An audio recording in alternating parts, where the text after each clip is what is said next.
Good evening. In a surprising turn of events, and what may be a major political upset, the 2008 U.S. presidential election has ended in a tie. In the interim, and before a winner is selected, both candidates acting in the best interest of the country have selected a panel which would be headed by Senator Clinton and Mayor Giuliani to step in and act. Senator Clinton was a clear choice, taking into consideration the current state of the economy and her prior experience with President Clinton's administration. The United States under President Clinton's administration had 2 consecutive years of budget surplus, something not seen since 1957. A federal budget surplus in 2000 amounted to at least $230 billion, and the national debt was also reduced by $360 billion. The acting president and a team of top economic and business advisors from both parties will act quickly in the interest of the citizens of the United States of America, the American economy, and by extension the world economy, to implement a plan of action for economic stability. If we look at economics, a reduction in the national debt for the American people could translate to lower interest rates, possibly to save our homes.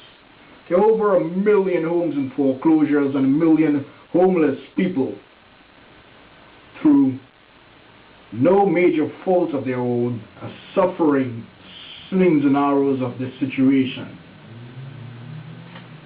The thing is, if we have lower interest rates or reduction, in the national debt, in addition to lower interest rates to save homes, most importantly, or just as important, we could save our jobs and create new opportunities. The thing is, these days, we hear a lot about offshoring and job loss. A May 2004 U.S. Labor Department report on this showed that only 2.5% of major layoffs in the first 3 months of 2004 was a result of outsourcing abroad. At least that's what they say. Economist Charles Schultz suggested that if America's production needs were increasingly met by foreign outsourcing, we would see a rise in the value of U.S. imports. He concluded that there is nothing in data presented to suggest that large increases in offshoring could have played a major role in explaining America's job performance in recent years. Then, is there a mythical glass ceiling that's causing this crisis we are currently sinking into? I think there's no such thing as cheap labor. I mean, who's going to pay a tech support rep $1.50 an hour overseas when in the U.S. you can get a rep averaging $11 an hour? That's unheard of. Nobody's going to do that to a hard-working American taxpayer now, will they? Ben Bernanke once said that outsourcing abroad simply cannot account for much of the recent weakness in the U.S. labor market and does not appear likely to be an important restraint to further recovery in employment. Whoa. While all this talk probably helps company stockholders to sleep better at night, the thing is, it's frustrating to the majority of the American people whose livelihoods have been impacted by corporations willingly taking some jobs offshore. At least that's what we're told, it's some jobs. You know, time is short, so we have a few questions to the current presidential candidates. To both candidates, question 1 is from Armando. Will President Clinton be asked for input in resolving the crisis we are currently facing? Going on this, who is going to be held accountable for the current state of business that the working American is now having to pay for?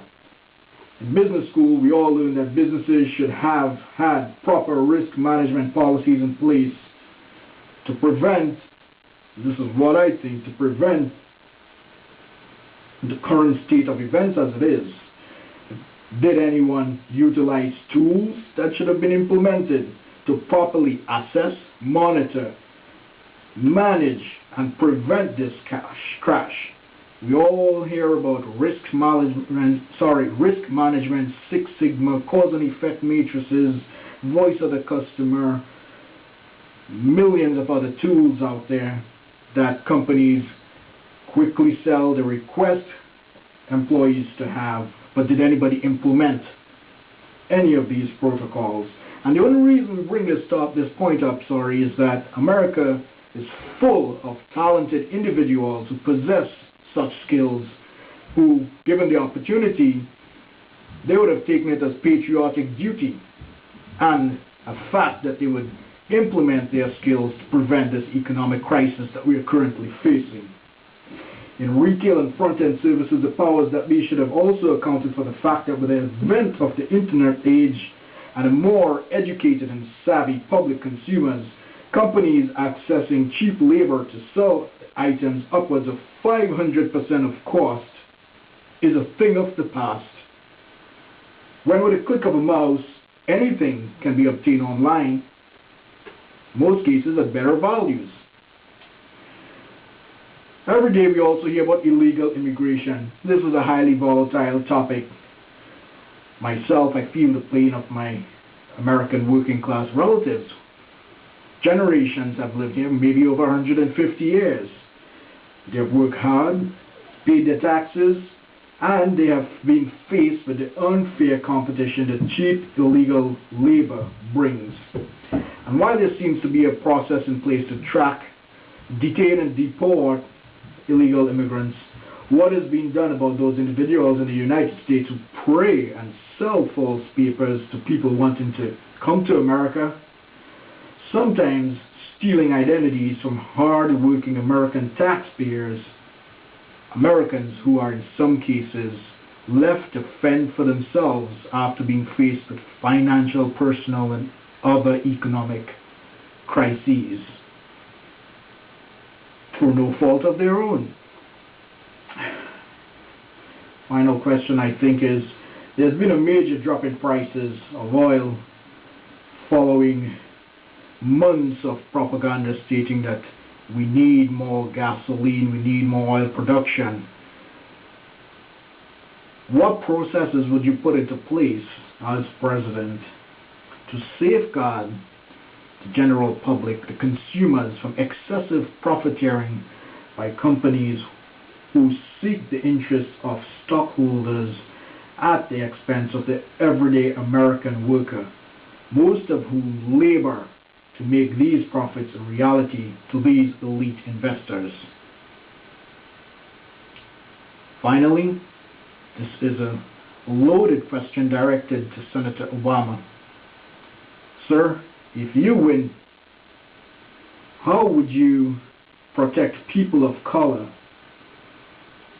from an increase in potential volatile racial profiling and physical assault?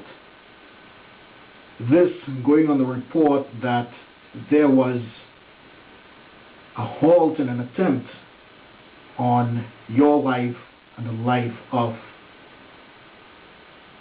several African American individuals.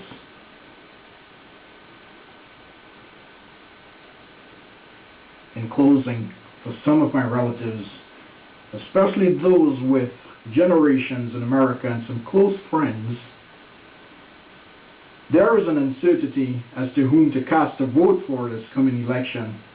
I think as a public, we need to bear in mind the words of President Lincoln, who said, "I am not bound to win, but I am bound to be true.